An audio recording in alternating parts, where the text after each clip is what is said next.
मुळात म्हणजे म्हणाल तर मी ह्या फील्डमध्ये येईन असं मला वाटलं नव्हतं. मी बॉडी बिल्डिंग करत होतो, म्हणजे मला ती हॉबी होती. कारण माझा भाऊ मिस्टर इंडियाचा किताब घेतलेला आहे, मोठा भाऊ माझा.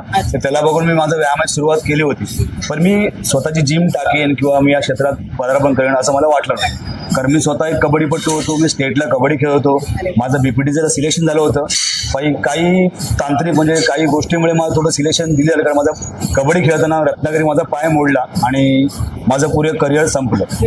पण कालांतराने मी ह्यामध्ये आलो. म्हणजे कसं की एक माझा मित्र होता, त्याने सांगितलं की तू जिम स्टार्ट कशी कर. कारण मी पहिला व्यायाम करत होतो मातृशाळेमध्ये, तिथून माझी बॉडी बिल्डिंग करिअर सुरू झालं.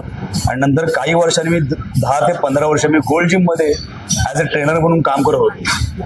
मग ह्या फील्डमध्ये काम करता करता मला असं झालं की मी चांगल्या प्रकारे होतो. मग मला इंजुरी झाल्या आणि माझं पण सगळं जॉब तो काम सुटला.